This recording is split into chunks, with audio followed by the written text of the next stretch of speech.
फातिमा की रानी माँ, प्रभु यीशु की माँ, आसरा तू ही है माँ।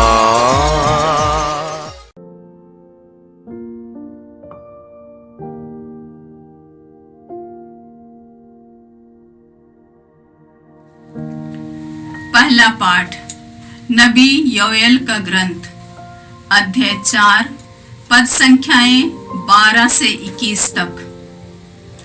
प्रभु यह कहता है, हंसिया चलाओ, क्योंकि फसल पक चुकी है। आओ और अंगूर रौंदो, क्योंकि कोल्हू परिपूर्ण है। कुंड लबालब भरे हुए हैं, क्योंकि राष्ट्रों की दुष्टता अपार है।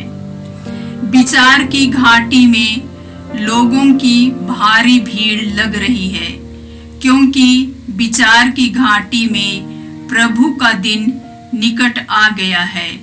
सूर्य और चंद्रमा अंधकारमय होते जा रहे हैं और नक्षत्रों की ज्योति बुझ रही है। प्रभु सियोन से गरज रहा है, यरूशलेम से उसकी आवाज ऊंची उठ रही है।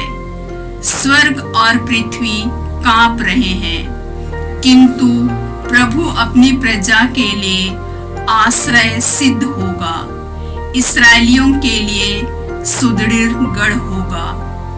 उस दिन तुम जान जाओगे कि मैं तुम्हारा प्रभु ईश्वर हूँ, जो अपने पवित्र पर्वत सियोन पर निवास करता है।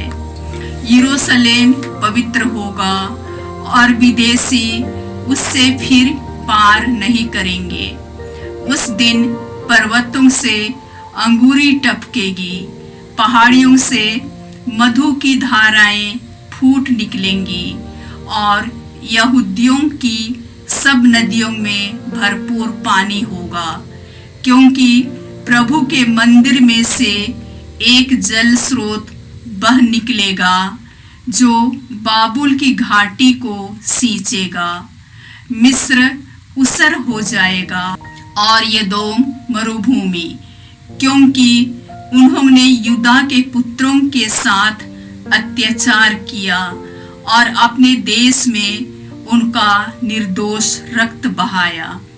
किंतु यहूदिया सदैव बसी रहेगी और यरूशलेम युग युग आबाद रहेगा।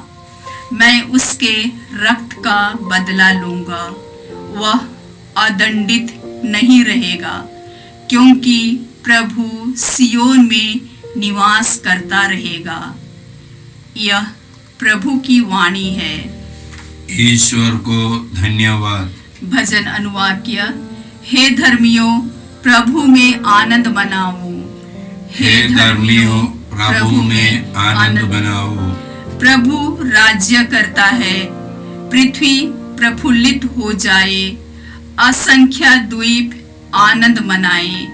अंधकारमय बादल उसके चारों ओर मंडराते हैं। उसका सिंहासन सत्य और न्याय पर आधारित है। अनुवाक्य।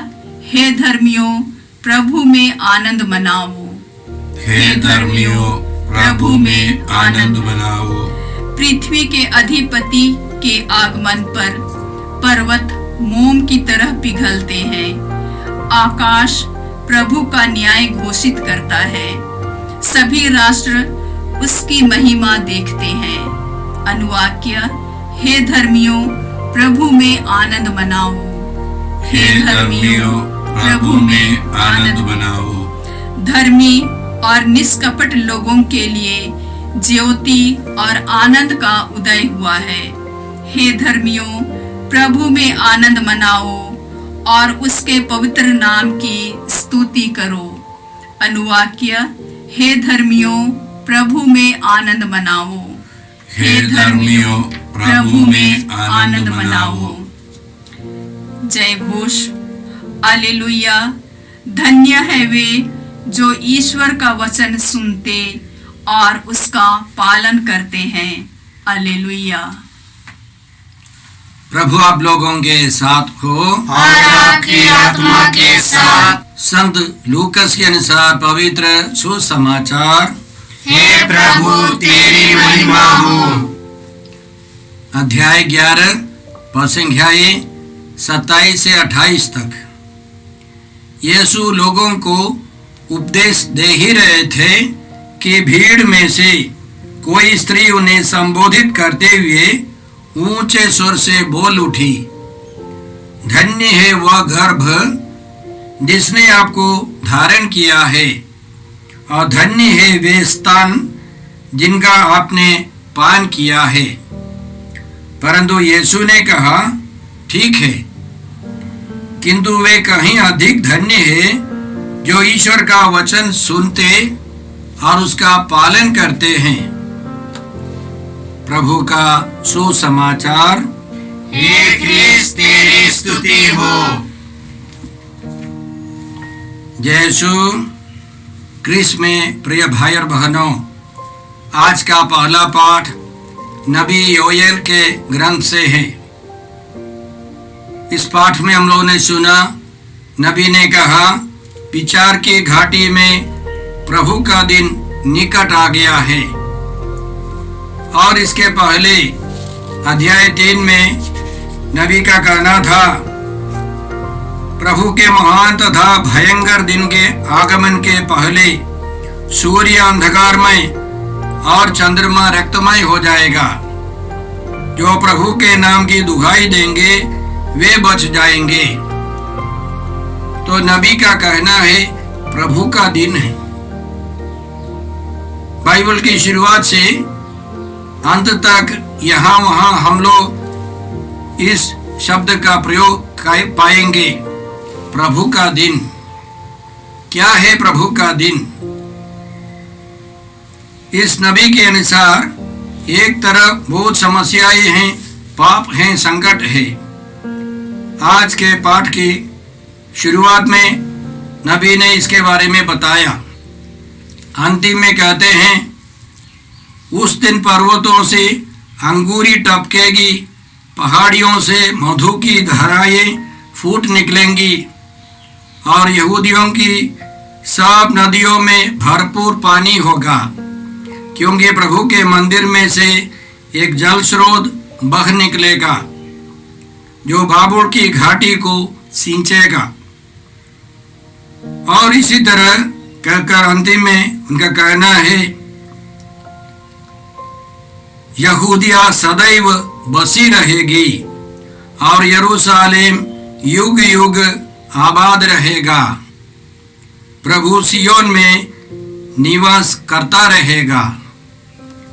तो प्रभु का दिन, इसका मतलब है सारे समस्याओं से, सारे संकटों से ईश्वर हमको, प्रभु हमको अच्छाई की ओर ले चलेगा। इस समझ की शुरुआत उत्पत्ति ग्रंथ से। हम जानते हैं आदम हेवा ने पाप किया। पाप के बाद ईश्वर ने शैतान और हेवा को समझाया कि मैं तुम्हारे और तुम स्त्री के बीच में शत्रुता उत्पन्न करूंगा, तुम्हारे वंश और स्त्री के वंश के बीच में शत्रुता होगी। और ईश्वर ने एक मुक्तिदाता को प्रतिज्ञा की है, वादा किया। तब से इस्राएली लोग उस प्रभु के दिन के लिए प्रतीक्षा में थे। हम जानते हैं ईश्वर ने इब्राहिम को ऊर देश से कनान देश की ओर बुलाया। उसने अपने देश, अपने कुटुंब, अपने परिवार को छोड़ दिया। एक तरह से ईश्वर उसके जीवन में प्रभु का दिन प्रकट कर रहा था। हम जानते हैं मिस्र देश में इस्राएली लोग गुलाम थे, अत्याचार सह रहे थे। ईश्वर ने बड़े बड़े चमत्कार दिखाकर मूसा के द्वारा उन लोगों को, इस्राएलियों को मिस्र देश से निकाल लिया। उनके जीवन में प्रभु का दिन एक तरफ से आया, पूर्ण रूप से नहीं। और इसी तरह वे प्रतीक्षा में थे, एक मुक्तिदाता आएगा, उनके जीवन में उनकी सारी समस्याओं का समाधान करेगा। और इसी तरह योएल भी कहते हैं कि जो प्रभु के नाम की दुहाई देगा वही बचेगा। प्रभु उस व्यक्ति को मुक्ति की ओर ले चलेगा। इसके अंतिम में हम लोग देखते हैं कि यीशु सुसमाचार में यीशु आए।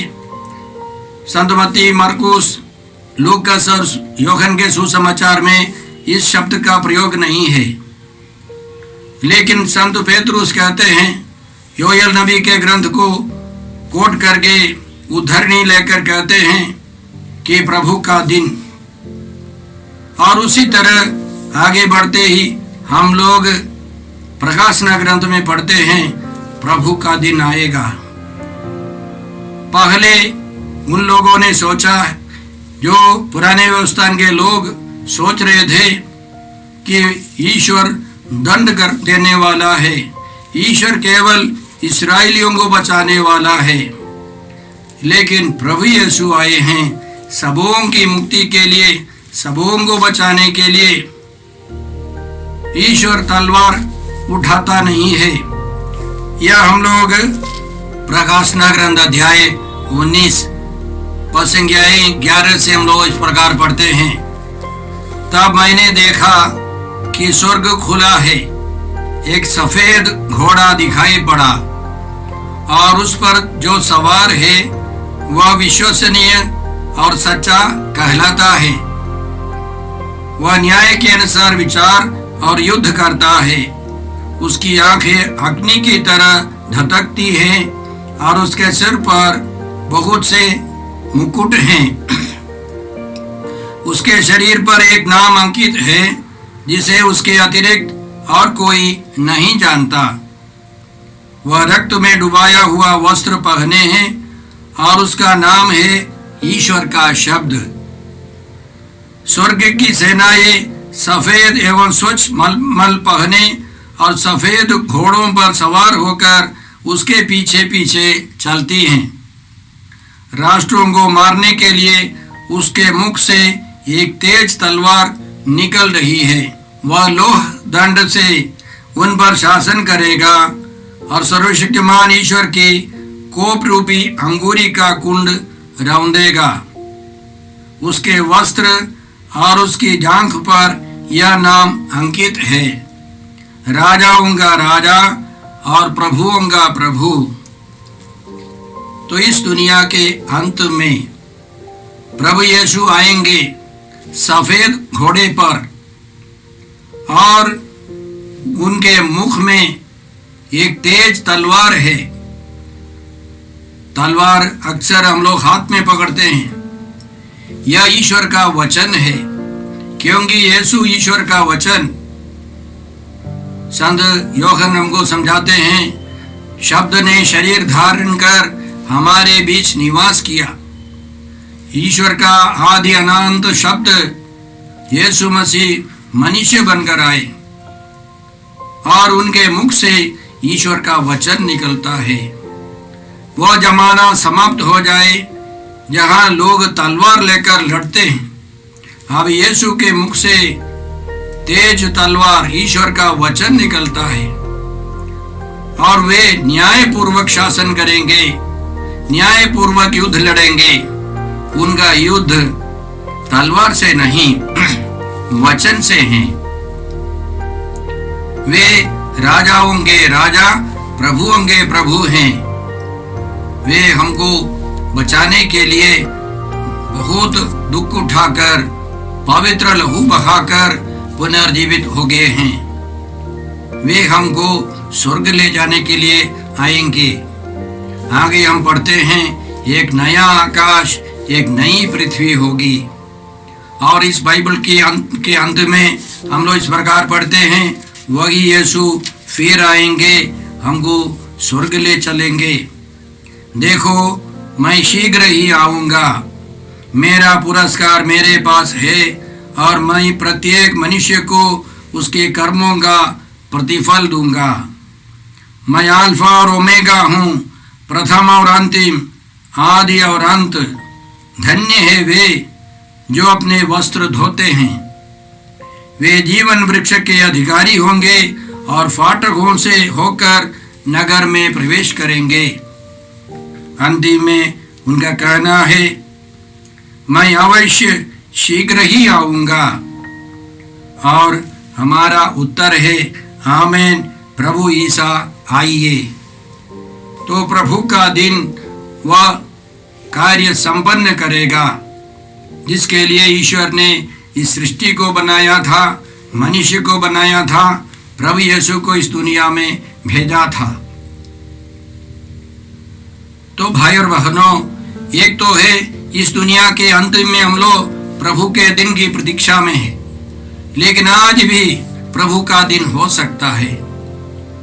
संत पौलुस समझाते हैं, आज मुक्ति का दिन है, आज रक्षा मुक्ति प्राप्त करने का दिन है, आज उपयुक्त समय है, आज कल्याण का दिवस है।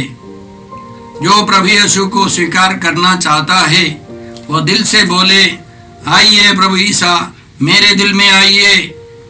वह प्रभु यीशु, वह ईसा मसीह हमारे दिल में आएंगे। आज भी प्रभु का दिन हो सकता है। सारी बुराइयों को मिटाकर, दूर कर या उनसे हमको अलग रहकर प्रभु यीशु हमको पवित्र आत्मा से भर देंगे, ईश्वर की ओर ले चलेंगे। उसके लिए हमें प्रार्थना करनी है, तैयार रहना है।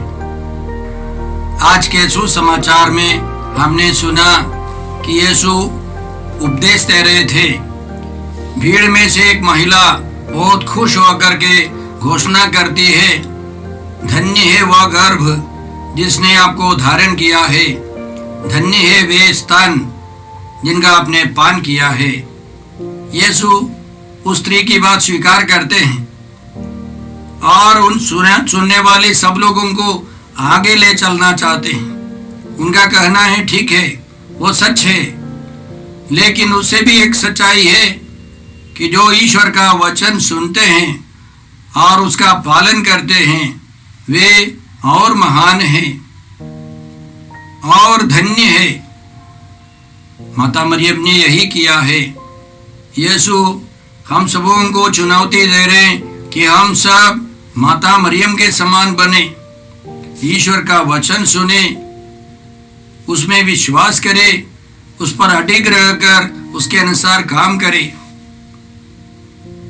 पहले पाठ में हम लोगों ने सुना है कि प्रभु का दिन निकट आ गया है।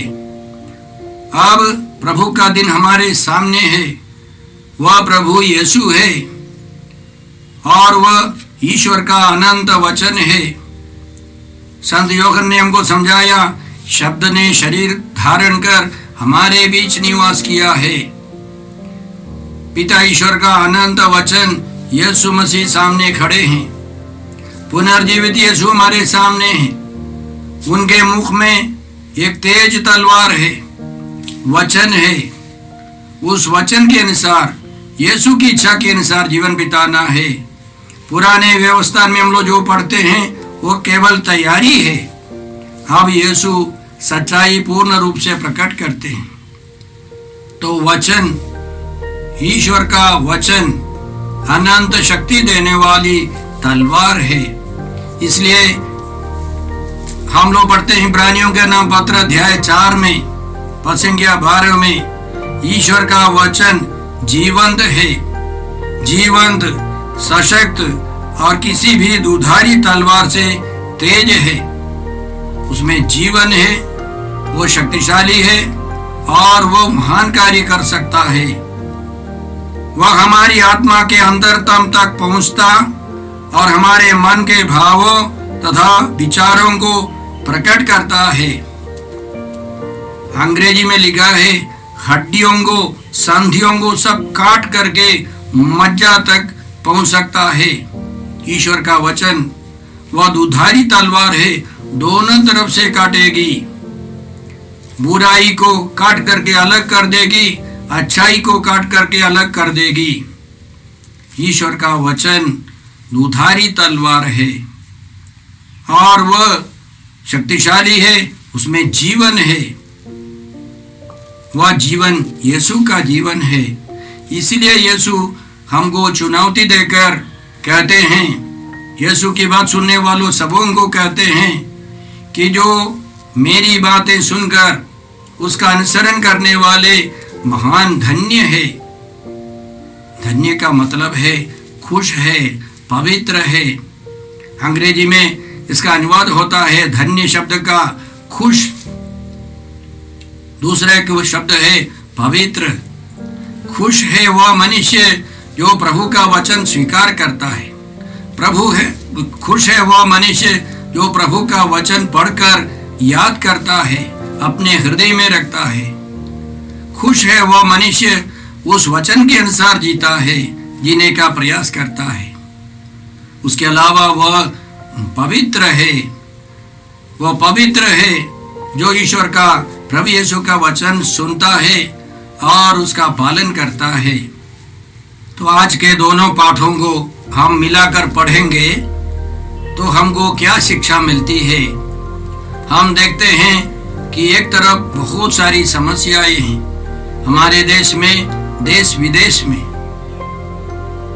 कहीं युद्ध है, कहीं जिहाद है, कहीं नशीली पदार्थों का खेल कूद है, करोड़ों रुपए के कारोबार है। हम जानते हैं अधिकांश सरकारें झूठ बोलती है, बिरले ही कोई राष्ट्र नेता सच्चाई बोलेगा। सब अपने पक्ष में झूठ बोलता है। उसके अलावा बहुत सारी समस्याएं, स्थानीय समस्याएं, इन सबों को देखकर हम निराश हो सकते हैं। लेकिन ईश्वर का वचन हमको याद दिलाता है प्रभु का दिन है, प्रभु कार्य करेगा, प्रभु का महान दिन आएगा। प्रभु हमको इन सारी समस्याओं से अच्छाई की ओर ले चलेगा। जो प्रभु की ओर दृष्टि लगाता है वो आनंदित हो जाएगा। स्तोत्र 34 में हम लोग पढ़ते हैं, प्रभु की ओर दृष्टि लगाओ, आनंदित हो, तुम कभी निराश नहीं होगे। तो इसलिए हम लोग प्रभु पर भरोसा रखते हैं। हम प्रभु के वचन सुने, प्रभु का वचन पढ़े, प्रभु का वचन याद करें और प्रभु के वचन के अनुसार जीवन बिताने का प्रयास करें। प्रभु हमको आनंद से भर देंगे, शांति और भरोसे से भर देंगे, प्रेम से भर देंगे। आइए हम प्रार्थना करते हैं। हे पिता ईश्वर, हे प्रभु यीशु, हे पवित्र आत्मा ईश्वर, आज के दोनों पाठों के लिए, पवित्र वचनों के लिए हम तुझे धन्यवाद देकर प्रार्थना करते हैं कि हमारे जीवन में, मेरे जीवन में जो समस्याएं हैं उन सबों को तू कृपा में बदल दे। सारी समस्याओं को तू अच्छाई में बदल दे। प्रेम, आनंद और शांति से हम सबों को भर दे। हम ये प्रार्थना करते हैं प्रभु क्रिस्त के द्वारा। हमारे प्रभु यीशु क्रिस्त की कृपा, ईश्वर का प्रेम और पवित्र आत्मा का साहचर्य आप सबों को प्राप्त हो। आमीन। जय यीशु क्रिस्त में प्रिय भाई और बहनों, प्रभु यीशु ने हमें आदेश दिया है संसार के कोने कोने में जाकर सारी सृष्टि को सुसमाचार सुनाओ। सुसमाचार सुनने के लिए और सुनाने के लिए एक अच्छा मौका है। आप कृपया इस चैनल का सब्सक्राइब करें, लाइक करें, शेयर करें, बेल आइकन दबाएं ताकि यहाँ की नई वीडियोस की सूचना आपको मिलती रहेगी। साथ साथ आप दूसरों को भी प्रेरणा दें इसका सब्सक्राइब करने के लिए। याद रखें, कल के मिसा के दैनिक पाठ और उस पर टिप्पणियाँ आज ही दोपहर के बाद हम लोग अपलोड करते हैं। कृपया आज ही उसको सुनकर कल की तैयारी करें। प्रभु यीशु आपको और आपके परिवार को 100 गुनी आशीष देंगे। जय यीशु।